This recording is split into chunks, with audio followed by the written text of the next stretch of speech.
Fala galera, sejam todos muito bem-vindos a mais um vídeo aí do nosso canal. Nós já vamos aí para a quinta parte, para o quinto vídeo dessa série, o melhor roteiro de estudo matemático para EPICAR e o Colégio Naval. Gente, meu nome é Leandro Gonçalves e junto com meu amigo Hugo Esquivel, nós criamos esse canal Matemática Naval e EPICAR para ajudar você que tem dificuldade com matemática ao longo de longa data, sempre se arrastou nessa matéria, sempre teve dificuldade nesses assuntos e, inclusive, atravancou alguns dos seus sonhos, deixou de fazer algumas provas ou não tem interesse de tentar algumas provas justamente porque tem medo da matemática. A gente vai mostrar para vocês que matemática não é nenhum bicho-papão. Inclusive, vai provar para vocês que mesmo você que está do absoluto zero em matemática, mesmo você que sempre se arrastou nessa disciplina, você pode se tornar um expert em diversos assuntos da matemática. É só seguir com a gente, é só seguir os nossos direcionamentos, as nossas orientações de estudos. A gente traz aqui uma bateria de vídeos, não só ensinando questões para vocês, ensinando, trazendo, revisando, abordando vários tópicos teóricos, ensinando diversas maneiras de resoluções diferentes e também mostrando a melhor forma de você se portar na hora de uma prova, de você se organizar nos seus estudos, de você montar o seu planejamento do seu dia a dia, de dividir o seu tempo. Então, sigam com a gente, assistam, não deixem de assistir aos demais vídeos, tá? Inclusive, principalmente agora dessa série, o melhor roteiro aí de estudo matemático para EPICAR e Colégio Naval. A gente está aqui na parte 5, no quinto vídeo dessa série. Continuidade aqui, vamos revisar aí um pouco esses tópicos relativos a máximo divisor comum e mínimo múltiplo comum. Vamos lá. O que é um máximo divisor comum? Vamos trabalhar já colocando a mão na massa e trabalhando com alguns exemplos. Encontrar o máximo divisor comum entre 80 e 120. Gente, o próprio nome já está dizendo, máximo divisor comum. Então, se eu dou dois ou mais números e peço algo que seja divisor deles, eu tenho que calcular os divisores de cada um desses números, depois analisar quais são os divisores que são comuns. E o máximo, eu tenho que analisar o maior divisor ali que seja comum a todos esses números dados. Então, se eu vou analisar entre 80 e 120, o primeiro método que eu posso utilizar é esse daqui, olha lá, ó. Calcular os divisores de 80, tá aqui, ó, e os divisores de 120. Agora eu vou posso analisar todos os divisores comuns, como eu posso ir direto para o maior deles. Então, vou pegar aqui 80. 80 tem aqui no 120? Não tem. 40 tem aqui? Tem aqui, ó. Então, 40 é o máximo divisor comum entre 80 e 120. Está ali. Resposta 40. Fácil, simples assim? Sim. Basta você ter atenção aqui, ó, ao encontrar esses divisores. Aí eu vou dar um conselho. Essa aula aqui é para dar uma recapitulada, né, em alguns tópicos. Mas é legal você, se você ainda não assistiu, se você ainda não aprendeu, está com dúvida, assistir a aula que trata especificamente sobre esses tópicos, tá? Porque lá a gente trabalha com alguns macetes, ensinando com alguns direcionamentos, detalhando o processo de como você faz para encontrar a sequência dos divisores de um número. Beleza. O segundo método, a gente pode utilizar aqui o algoritmo de Euclides, que é o que o pessoal chama do jogo da velha. E aí eu vou pegar aqui, ó, vou pegar o maior dos valores, entre 120 e 80 é o 120. Vou botar ali 120, vou dividir por 80. 120 dividido por 80 vai me dar 1. 1 vezes 80, 80 para 120, 40. Agora, esse 40 eu jogo para cá, ó. 80 dividido por 40 vai dar 2. 2 vezes 40 vai dar 80. Para 80, nada. Então, quando eu encontrar resto zero aqui, significa que eu acabei o meu processo. Tendo terminado o meu processo, eu vou pegar o último número dessa linha aqui do meio, 40.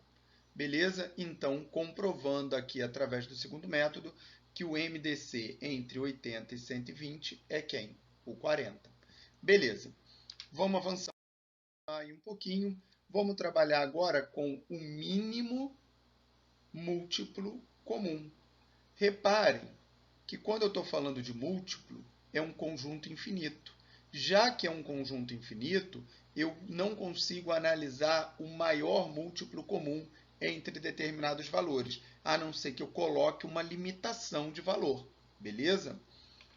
Então, eu aqui quero encontrar o mínimo múltiplo comum entre 30 e 50. Como é que eu faço isso? Olha lá. Preciso encontrar o MMC entre 30 e 50. Aqui já está a resposta, é 150, mas vamos analisar pelos processos, ver se é isso mesmo? Vamos lá? Primeiro método, eu vou analisar, vou achar os múltiplos de 30 e os múltiplos de 50. E aí, ao achar os múltiplos de 30 e os múltiplos de 50, o menor que é comum é o zero, mas o zero não conta, porque o zero é múltiplo de todo e qualquer número, né? Porque zero vezes qualquer número dá zero.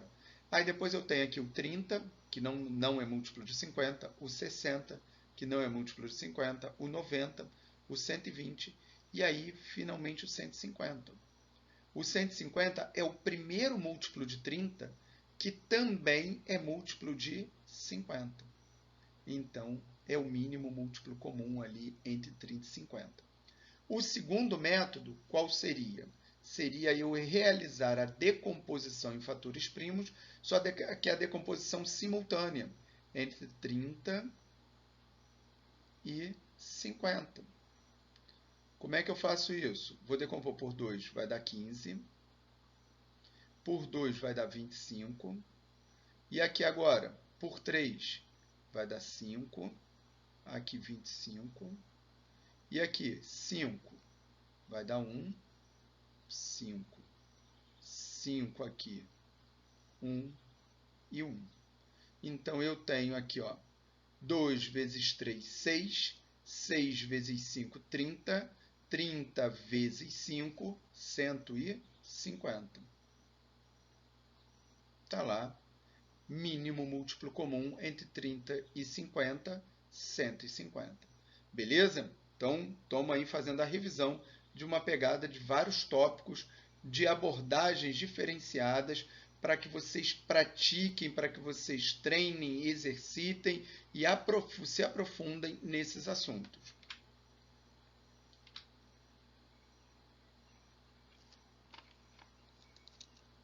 Vamos apagar aqui, ó, para já deixar tudo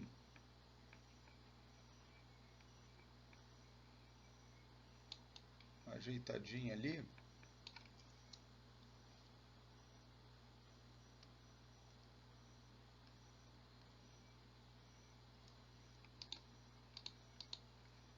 Só um minutinho.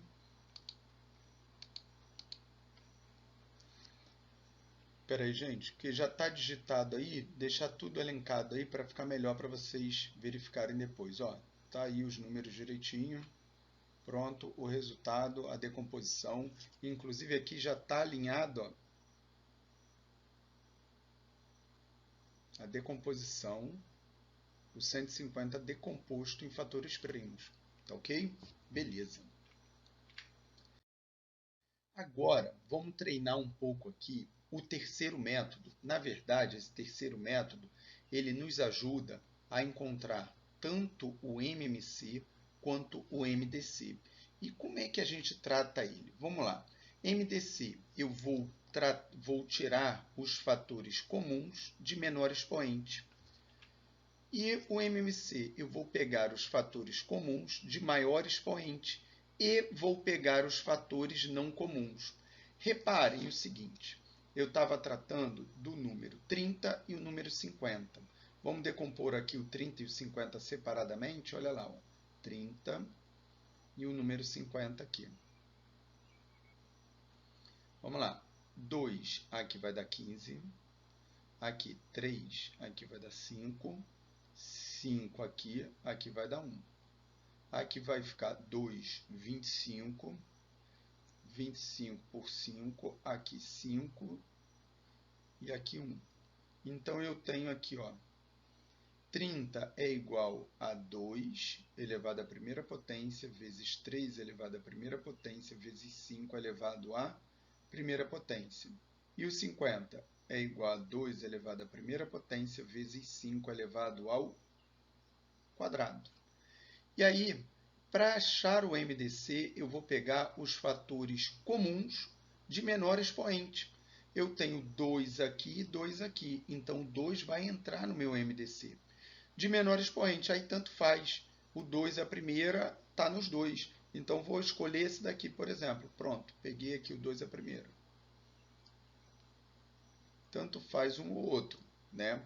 Agora, o 3 está nos dois? Não, o 5 está nos dois. Só que um é 5 elevado à primeira, o outro é 5 ao quadrado. Então, tem que pegar obrigatoriamente esse daqui. Pronto. 5 elevado à primeira potência. Está lá. 2 vezes 5, 10. E, de fato, o MDC entre 30 e 50 dá 10. Agora, o MMC, eu vou pegar os fatores comuns, só que agora de maior expoente. Então, 2 elevado à primeira, vou anotar lá, ó, vezes, e agora o 5 entra? Entra. Só que agora entra o 5 elevado ao quadrado. Então, está aqui, ó. Beleza. E vou pegar também os fatores não comuns. Quem é o fator não comum aqui? O 3 elevado à primeira. Então, quanto é que dá isso? Tenho 2 vezes 5 vezes 5, 25, dá 50. 50 vezes 3, 150. E, de fato, o MMC entre 30 e 50 é realmente 150, como a gente já havia calculado. Beleza. Agora, em função desse terceiro método, olha aqui uma propriedade que eu já vi sendo cobrada em diversas questões de concurso. Ela é extremamente fácil, mas faz muita gente boa tropeçar, porque na hora da prova você deduzir isso, você acaba, né, com nervosismo, com um monte de coisa ali para resolver, acaba esquecendo. Pensem aqui, ó. O MMC entre dois números vezes o MDC entre esses dois valores é igual ao produto entre esses dois valores. Primeiro, vamos mostrar aqui, ó, MMC entre A e B. Vamos supor que fosse entre 30 e 50. Quanto que dá o MMC entre 30 e 50? 150. Vezes o MDC entre 30 e 50. Quanto é que dá o MDC entre 30 e 50? 10. Eu estou dizendo que isso daqui tem que ser igual a 30, que é o A, vezes 50, que é o B. Ou 50 vezes 30, enfim. Repare, 150 vezes 10 vai dar 1.500. E 30 vezes 50, 3 vezes 5 dá 15.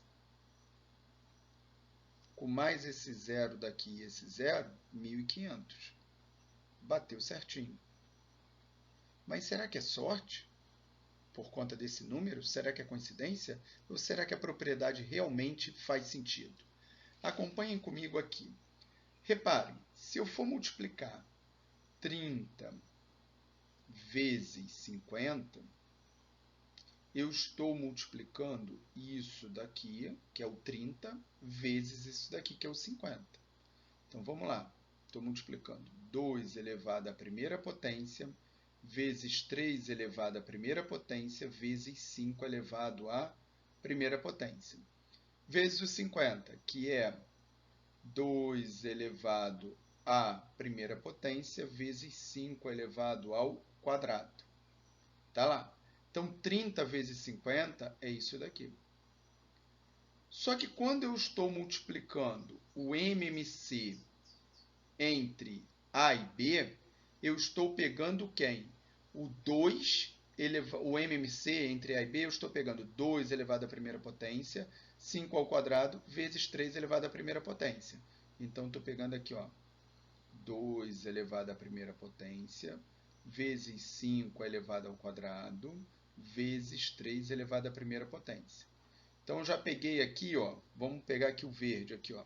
Já peguei esse, está aqui, 5 ao quadrado, está aqui. O 3 é a primeira, está aqui. Ok, vamos voltar aqui para o vermelho. Está faltando quem agora? Vou multiplicar pelo MDC. Olha, isso daqui é o MMC. Agora eu vou multiplicar pelo MDC. Mas quem é o MDC? Está aqui, ó. 2 vezes 5. 2 elevado à primeira vezes 5 elevado à primeira. Então, 2 elevado à primeira vezes 5 elevado à primeira. Vamos lá, novamente no verde, ó. O 2 elevado à primeira é esse 2 elevado à primeira aqui, ó, que está faltando. O 5 elevado à primeira é esse 5 à primeira aqui, ó, está faltando. Reparem que eu só mudei foi a ordem dos fatores, mas a ordem dos fatores não altera o meu produto. Portanto, se eu pegar todos os fatores que estão envolvidos no MMC e multiplicar por todos os fatores que estão envolvidos no MDC, é exatamente a mesma coisa que pegar todos os fatores que estão envolvidos num número e multiplicar por todos os fatores que estão envolvidos no outro número. Ok? Daí essa propriedade. O produto entre o MMC entre dois valores pelo MDC entre esses dois valores é igual ao produto entre esses dois próprios valores. Tá bom, gente? Então, é uma propriedade simples, é uma propriedade fácil, mas que a gente acaba esquecendo e, às vezes, num exercício que é de tirada direta, tirada precisa ali, você consegue resolver, né, de maneira bem rápida, você acaba tropeçando e perdendo uma questão extremamente relevante na hora da sua prova. Vamos aí? Vamos avançar um pouquinho mais. Vamos abordar um pouquinho aí o assunto de frações. Gente, o que são frações? A fração é um número sobre o outro, é um número dividido pelo outro. É um pouco mais do que isso, né? Fração é quando a gente está representando uma parte em relação a um todo. Essa visão a gente precisa ter e por isso a gente, quando começa a trabalhar com frações lá no primário, lá nos primeiros ensinos, nos primeiros anos, né, do ensino fundamental, a gente acaba trabalhando com desenhos, seja de uma pizza, seja de uma barra, mas que acabam sendo desenhos, ilustrações muito didáticas até para anos superiores. Porque às vezes quando você não aprende isso direito lá atrás, você acaba se arrastando e na hora de operar com frações lá na frente, você acaba tendo dificuldades. Então vamos lá. O que significa isso daqui? Significa que, por exemplo, eu peguei uma parte em relação a um todo, mas em relação a um todo que tem quantas partes? 1, 2, 3, 4, 5, 6, 7, 8. Então, reparem que isso daqui corresponde a 1/8. Eu não considero uma parte e as outras 7 separadas. Não. Eu considero, num primeiro momento, quantas partes aquele todo está dividido. Por isso, eu não analiso aqui, ó, 7 partes e uma parte aqui. Eu analiso as 8 partes como um todo. Eu analiso isso daqui, ó.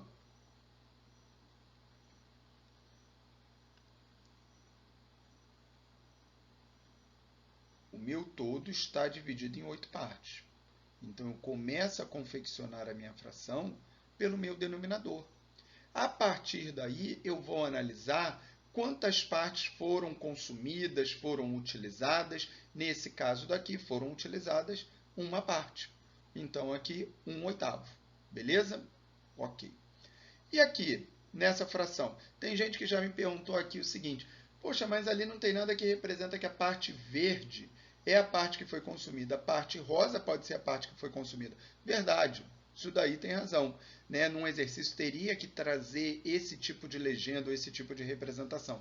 Se a parte rosa aqui, digamos, fosse a parte consumida, então essa fração não seria a fração 1/8, seria a fração 7/8. Tá bom? Aqui vamos analisar aqui, ó. Eu tenho uma pizza aqui que está dividida em quantas partes? Em 8 partes também. Beleza, essas fatias coloridas, vou considerar as fatias que foram consumidas. Então, eu tenho quantas fatias consumidas? 4 fatias consumidas. Posso dizer que ao consumir 4 fatias de 8, eu consumi metade da pizza. Por isso que essa fração daqui, eu posso simplificar ela, posso dividir, por exemplo, em cima por 2, vou achar 2, embaixo por 2, vou achar 4. Posso dividir novamente em cima por 2, vou achar 1, embaixo por 2, vou achar 2. 1/2 significa metade. Eu posso dividir direto aqui, ó, por 4? Claro que pode. Divide por 4 aqui e divide por 4 aqui, sem mistério nenhum. Ok? Beleza, galera? E aqui a gente tem exemplos de algumas frações, ó. 3/5, 7/3, 9/12, 72 105. Agora vamos avançar para a gente entender um pouquinho a classificação de alguns tipos de frações. E aí está ali, ó, o número que está em cima é considerado o numerador da fração e o número que está embaixo o denominador.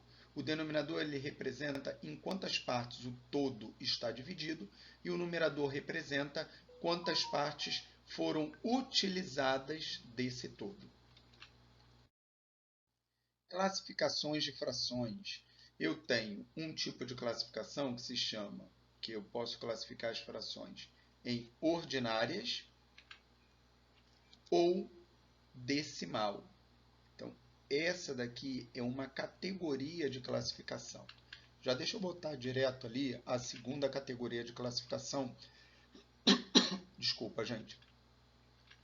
Que são frações próprias ou frações impróprias. Vamos lá. Reparem aqui.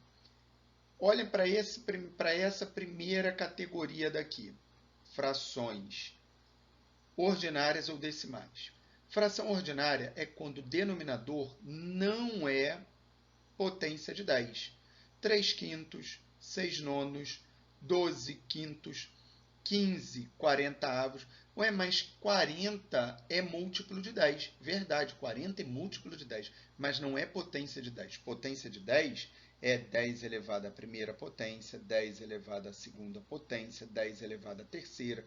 Então, por exemplo, é o 10, é o 100, é o 1000, é o 10.000, o 100.000, 1.000.000, beleza?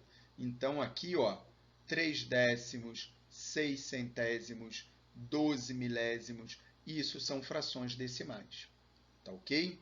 Então, essa categoria aqui, ela está meramente voltada para a maneira de representar a fração.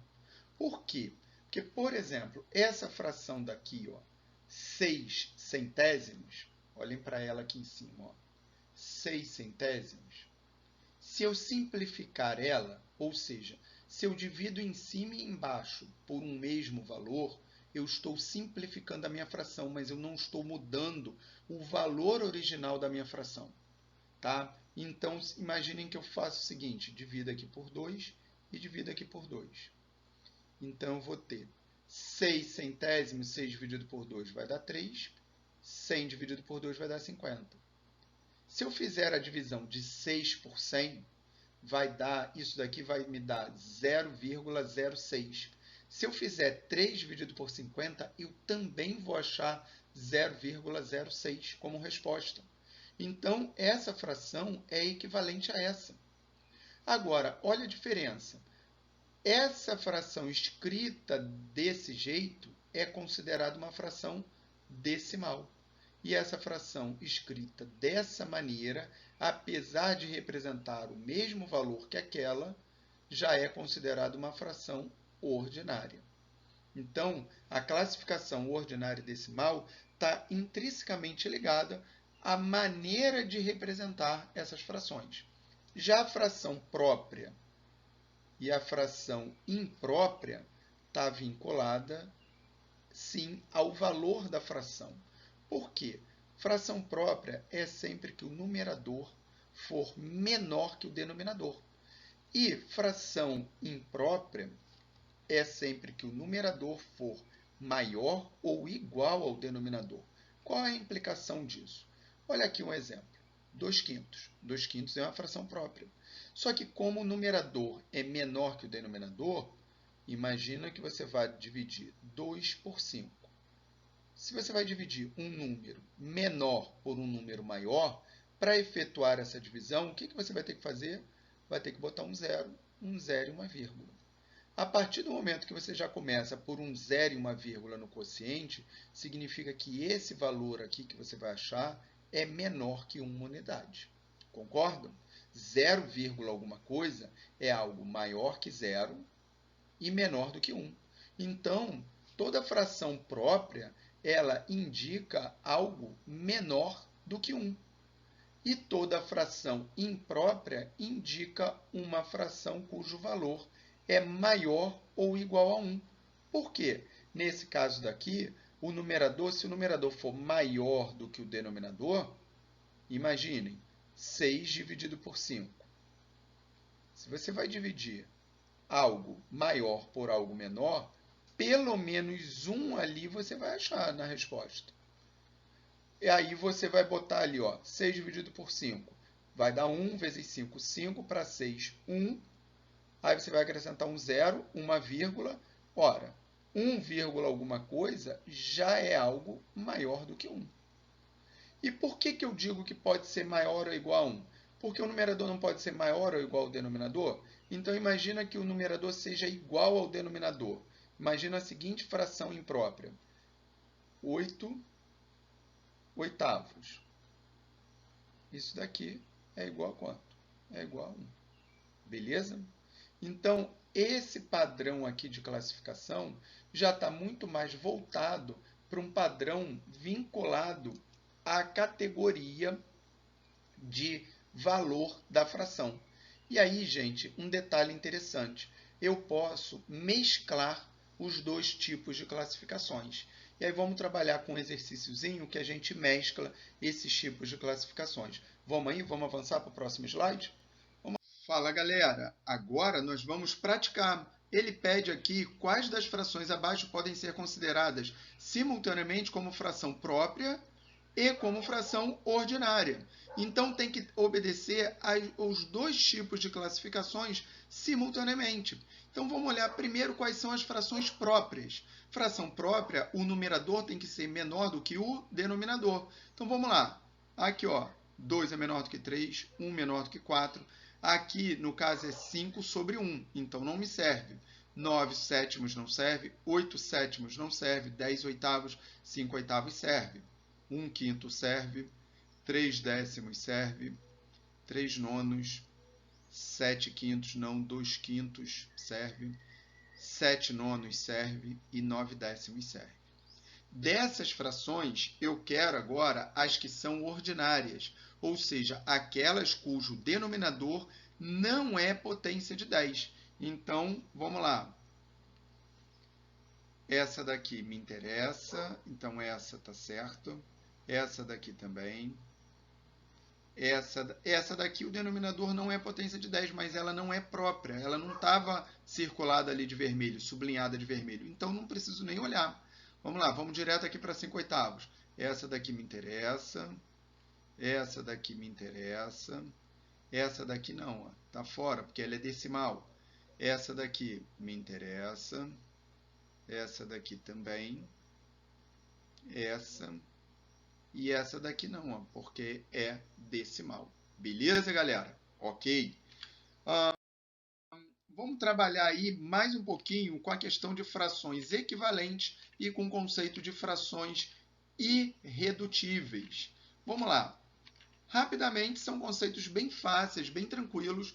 O que são frações equivalentes? São frações que equivalem a um mesmo valor, ou seja, 2/3 corresponde ao mesmo valor que 4/6, ao mesmo valor que 6 nonos. Como é que eu obtenho frações equivalentes? Multiplicando ou dividindo o numerador e o denominador por um mesmo valor. Reparem, vou pular aqui de 2 para 6. de 2 para 6, eu multipliquei por 3. Se eu pegar o denominador e multiplicar por 3 também, o que acontece? 2 vezes 3 dá 6, 3 vezes 3 dá 9. Então, o que eu obtenho ali? Ó, uma fração equivalente àquela. Por quê? Eu multipliquei em cima e embaixo por um mesmo valor. Se eu pegar 2 e multiplicar por 15, 2 vezes 15 dá 30. E 3 vezes 15 dá 45. Por isso, se eu pegar 2 e dividir por 3, eu vou encontrar o mesmo resultado do que se eu pegar 30 e dividir por 45. Esse é o conceito de frações equivalentes. E reparem que existe uma infinidade de frações equivalentes. Agora, há uma mesma fração. Agora, o que são frações irredutíveis? Frações irredutíveis, eu vou abordar esse conceito de fração equivalente, só que eu vou estar dividindo em cima e embaixo por um mesmo valor até não poder mais. Pensem comigo o seguinte, olhem para cá, 2/3. Está vendo essa fração aqui, 2/3? Ela é uma fração irredutível. Só que essa fração 2/3, eu posso ter chegado nessa fração 2/3 a partir, por exemplo, da fração 8/12. E aí eu vou dividindo em cima e embaixo por um mesmo valor até chegar a 2/3. Só que quando chega a 2/3, eu não posso mais dividir em cima e embaixo por um mesmo valor. Daí eu considero essa fração como sendo uma fração irredutível.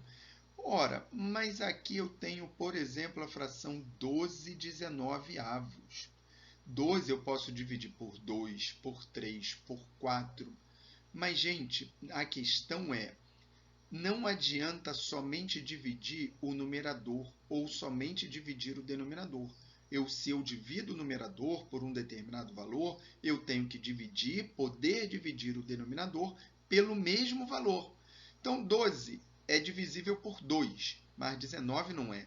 12 é divisível por 3, por 4, por 6, mas 19 não é divisível por nenhum desses.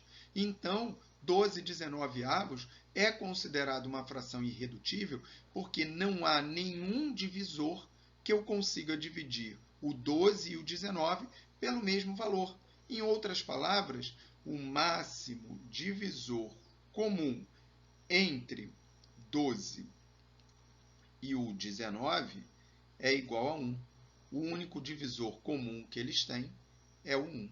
Daí eu considero que é uma fração irredutível. Galera, para a gente encerrar aí a nossa aula de hoje, vamos só dar uma repassada e deixar um direcionamento de roteiro de estudo para esta semana. Vale a pena vocês darem uma revisada aí em bases de numeração.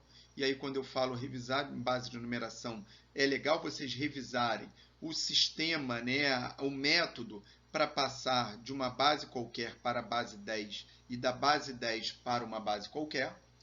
É legal vocês trabalharem aí as operações, revisarem as operações básicas, mas quando eu falo revisar operações básicas, eu não estou falando simplesmente de revisar ali a conta de adição, de subtração, de multiplicação e de divisão, mas eu estou falando de revisar problemas, né? A interpretação de problemas que envolvam as operações básicas e revisar principalmente as suas propriedades, porque são propriedades fáceis, mas é justamente isso daqui que acaba fazendo muita gente tropeçar na hora de questões de concurso.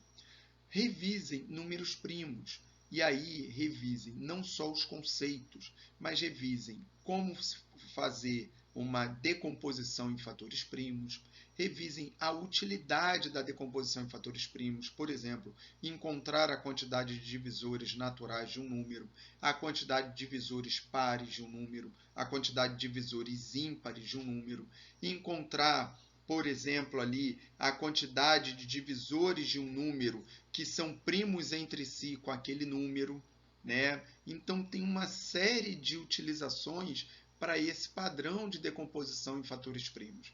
E revisar também o conceito de múltiplos e divisores. E aí o treino de múltiplos, né, os métodos para vocês encontrarem os múltiplos de um número, os divisores daquele número, por desencargo, claro, revisar MMC e MDC, que é mínimo múltiplo comum e máximo divisor comum.